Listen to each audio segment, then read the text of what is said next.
Assalamualaikum warahmatullahi wabarakatuh. Selamat pagi, salam sejahtera bagi kita semua.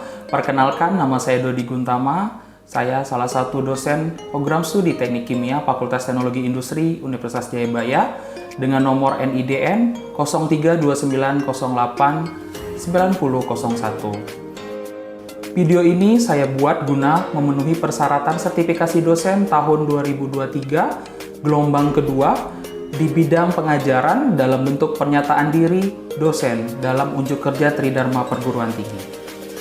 Pada kesempatan ini saya akan menjelaskan salah satu mata kuliah yang saya ampu, yaitu Teknik Pengolahan Air dan Limbah Industri dengan menggunakan metode DIA atau Delivery, Interaction, dan Assessment. Sebelum saya memulai menjelaskan terkait metode DIA, terlebih dahulu saya akan menjelaskan secara singkat terkait mata kuliah Teknik Pengolahan Air dan Limbah Industri dengan kode mata kuliah CE7052, merupakan mata kuliah wajib semester 7 dengan bobot 2 SKS. Mata kuliah ini memiliki prasyarat, yaitu mata kuliah Proses Industri Kimia. Teknologi pengolahan air dan limbah industri adalah mata kuliah yang mengintegrasikan pengetahuan pengelolaan dan pengolahan limbah industri. Mata kuliah ini membahas tentang perkembangan pencemaran, hierarki pengelolaan, sumber limbah yang dihasilkan industri, serta karakteristik limbah itu sendiri. Di mata kuliah ini juga membahas tahapan pengolahan, baik dari pengolahan kimia, fisika, biologi, sehingga dapat mengolah limbah baik itu limbah cair, limbah gas, limbah padat maupun limbah B3, sehingga sesuai dengan peraturan pemerintah yang sudah ada. Bahasa pengantar yang digunakan pada mata kuliah ini adalah bahasa Indonesia. Mata kuliah ini juga dilaksanakan secara hibrid, secara luring dengan menggunakan tatap muka di kelas, daring dengan menggunakan Zoom meeting, e-learning, serta WhatsApp group. Adapun capaian pembelajaran mata kuliah Teknik Pengolahan Air dan Limbah Industri, yaitu pada akhir perkuliahan mahasiswa mampu mendesain sistem pengolahan limbah industri untuk mengolah limbah cair, padat, gas, maupun limbah B3, sehingga mahir merumuskan alternatif solusi teknologi pengolahan limbah dengan menunjukkan sikap bertanggung jawab dalam mematuhi aturan perundang-undangan yang berlaku sebagai wujud kepedulian terhadap masyarakat dan lingkungan sosial. Guna mendukung mahasiswa dalam pemenuhan CPMK, mahasiswa akan diberikan materi pembelajaran seperti berikut. Yang pertama, perkembangan pencemaran dan hierarki pengolahan. 2. Sumber limbah industri dan karakterisasinya. 3. Jenis dan tahapan pengolahan limbah. 4. Pengolahan air limbah dengan menggunakan metode fisika. Pengolahan air limbah dengan menggunakan metode kimia. Pengolahan air limbah dengan menggunakan metode biologi. Yang ketujuh, kebijakan pengolahan lingkungan di Indonesia, serta pengolahan limbah padat, gas, cair, dan limbah B3 yang dihasilkan industri. Mata kuliah ini juga menggunakan buku referensi utama, selalu diupdate, dan ilmu yang diberikan ke mahasiswa juga selalu diupdate. Selain itu, dosen juga menggunakan referensi tambahan seperti jurnal atau artikel-artikel terkait yang mendukung, bahkan juga dari hasil penelitian dari dosen itu sendiri. Metode pembelajaran yang digunakan adalah metode pembelajaran aktif dengan mengutamakan keaktifan mahasiswa dalam proses pembelajaran, yaitu dari studi kasus atau problem based learning atau bisa dikenal dengan PBL, serta project based learning atau bisa dikenal dengan istilah PJBL. Teknik pengajaran yang saya gunakan dalam mata kuliah Teknik Pengolahan Air dan Limbah Industri menggunakan metode DII, Delivery, bagaimana saya menyampaikan perkuliahan kepada mahasiswa. Jadi setiap pertemuan mahasiswa akan memperoleh materi berupa PowerPoint yang bisa diunduh di e-learning. Interaction, bagaimana saya berinteraksi dengan mahasiswa di dalam kelas, baik tatap muka maupun menggunakan Zoom meeting. Saya selalu memotivasi mahasiswa untuk dapat berpartisipasi secara aktif dalam berinteraksi atau mengumpulkan pendapat serta berdiskusi, sehingga mahasiswa aktif dalam melakukan perkuliahan. Nah, untuk memotivasi itu, saya melakukan penilaian atau keaktifan mahasiswa itu masuk ke dalam nilai penilaian untuk evaluasi pembelajaran. Untuk di luar kelas, saya berinteraksi dengan mahasiswa menggunakan WhatsApp group. Di sana saya dapat berdiskusi dan memancing mahasiswa untuk dapat berdiskusi dan mengungkapkan pendapatnya. Untuk asesmen sebagai evaluasi hasil pembelajaran disampaikan di awal perkuliahan melalui kontrak perkuliahan, di mana antara dosen dan mahasiswa telah terjadi kesepakatan untuk proses pembelajaran termasuk evaluasi hasil pembelajaran. Evaluasi hasil pembelajaran untuk mata kuliah ini yaitu keaktifan mahasiswa 15%, tes tertulis 15%, diskusi kelompok 15%, presentasi 15%, UTS dan UAS 20%, sehingga totalnya adalah 100%. Selanjutnya, saya akan sajikan cuplikan video mengajar di kelas dengan menggunakan Zoom Meeting. Bismillahirrahmanirrahim. Assalamualaikum warahmatullahi wabarakatuh.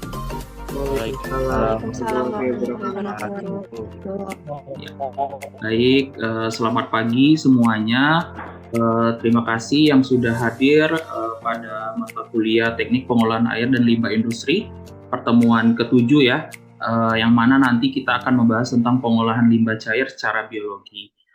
Baik, sebelum kita masuk ke sana, saya ingin bertanya, gimana, sudah siap untuk memulai kuliah kita hari ini? Siap, Pak. Iya, Pak. Alhamdulillah. Sehat semua ya? Alhamdulillah sehat, Pak. Alhamdulillah.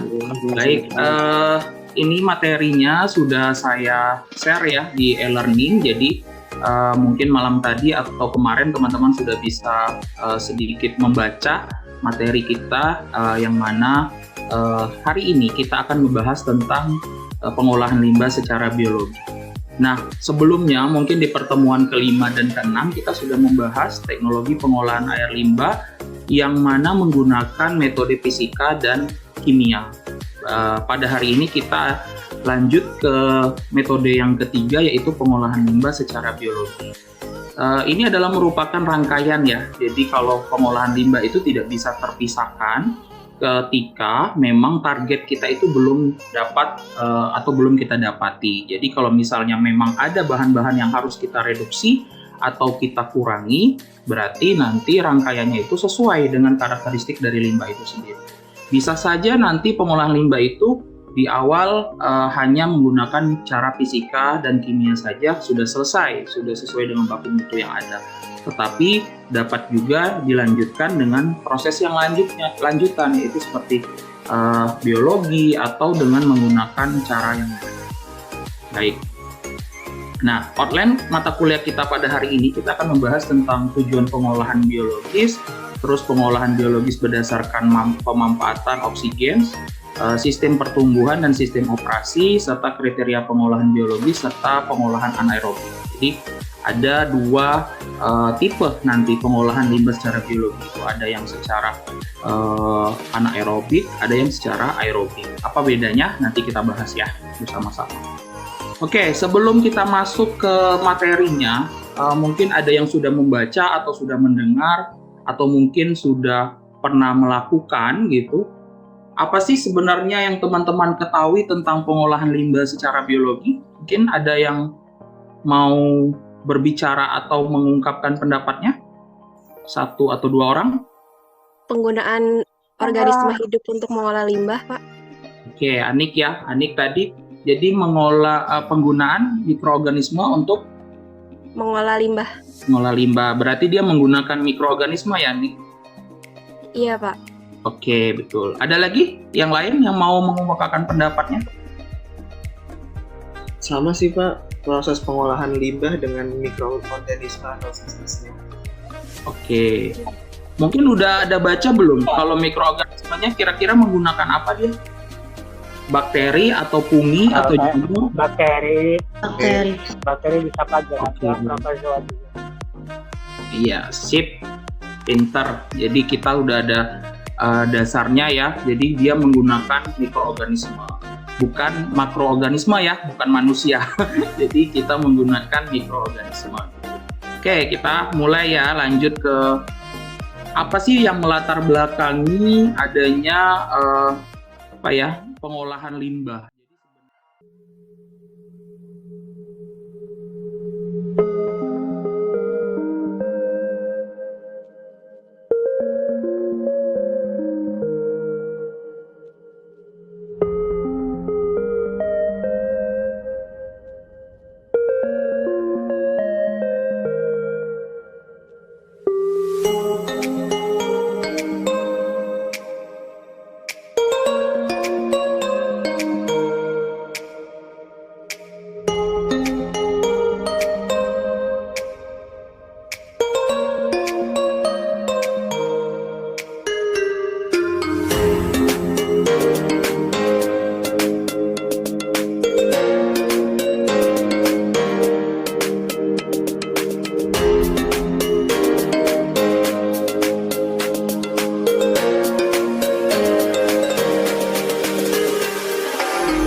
Sudah paham tadi?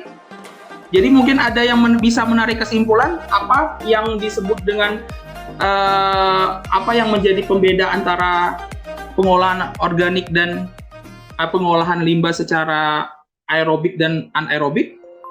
Mungkin satu orang sebelum kita lakukan tugas. Ada yang bisa menyimpulkan? Siapa? Coba Pak, siapa? Oke, silakan Ji. Jadi kalau misalkan pengolahan biologi dengan menggunakan mikroorganisme aerobik itu biasanya dia yang memiliki nilai COD yang rendah gitu, diutamakannya seperti itu. Sedangkan kalau yang anaerobik itu bisa dipergunakan untuk yang nilai COD-nya yang tinggi, seperti itu sih Pak. Oke, baik. Sudah bisa mengambil kesimpulan ya. Nanti untuk yang lain-lainnya faktornya harus kita ingatkan. Mudah-mudahan nanti bisa bermanfaat untuk teman-teman. Oke, sebelumnya saya mau memberikan asesmen terlebih dahulu ya. Silakan teman-teman nanti bisa masuk link ya ke dalam link yang sudah ada di kolom chat ya. Nah, silakan masuk di link itu. Kita mengerjakan ada 4 soal ya, 4 soal aja. Kita lihat dulu sampai join dulu.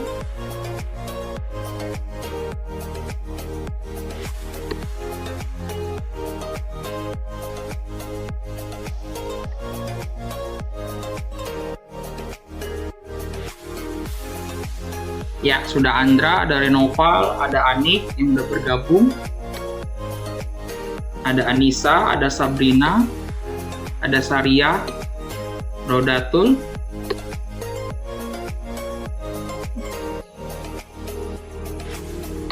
Oke, udah 10 orang. Yang lainnya nanti bisa dikerjakan. Kita mulai. Start ya. Start untuk pertama untuk asesmen mata kuliah untuk pertemuan 7 ini. Kita mulai dari soal pertama.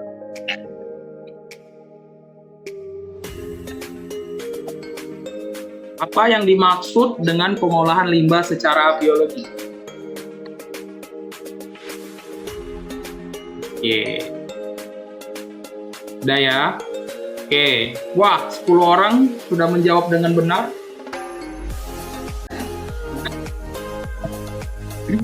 Oke, selanjutnya.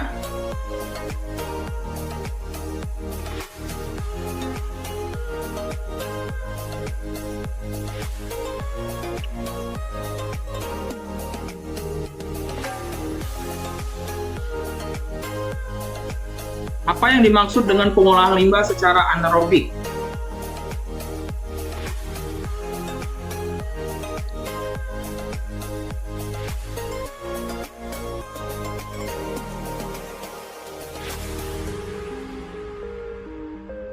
Oke, kita lihat.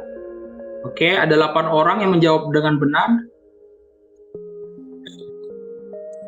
Renoval memimpin. Ridwan sekarang memimpin. Kita lanjut dengan next question.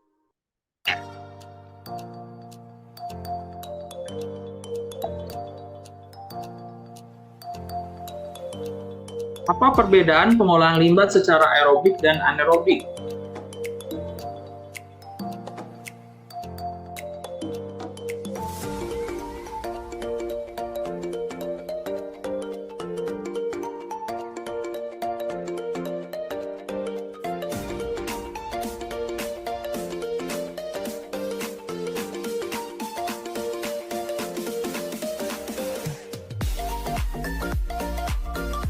Oke, cukup ya.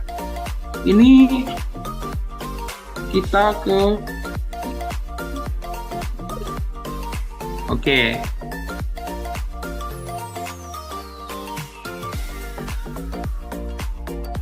next question.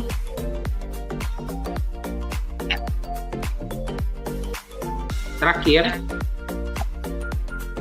apa yang mempengaruhi kinerja reaktor anaerobik? Jenis merek, jenis limbah, bahan konstruksi, kondisi operasi.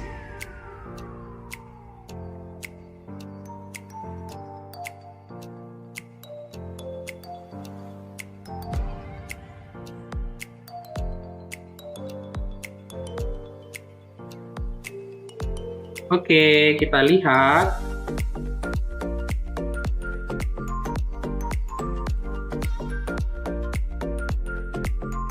Ya, leaderboardnya. Ya, juara 1 Ridwan Aji Pradana, yang kedua adalah Andra, yang ketiga Anissa Pelis. Oke, tepuk tangan untuk kita semua. Alhamdulillah semuanya sudah memahami ya, walaupun ada yang salah nanti dibaca lagi materinya. Gimana? Paham ya semuanya yang sudah disampaikan hari ini? Iya, Pak. Nah, ada yang mau ditanyakan lagi sebelum saya tutup? Tidak ada? Tidak ada, Pak. Oke, ada. Kalau tidak ada, sampai jumpa minggu depan lagi di pertemuan ke-8. Sama seperti biasa, nanti PowerPoint-nya akan saya share di e-learning. Dan absen juga nanti akan saya absen. Tetap semangat, mudah-mudahan ini bisa memberikan manfaat dan ilmu yang luar biasa untuk teman-teman semua, bisa diaplikasikan. Saya akhiri, wabillahi taufiq wal hidayah. Wassalamualaikum warahmatullahi wabarakatuh. Terima kasih, Pak. Terima kasih, Terima kasih, Pak. Pak. Nah,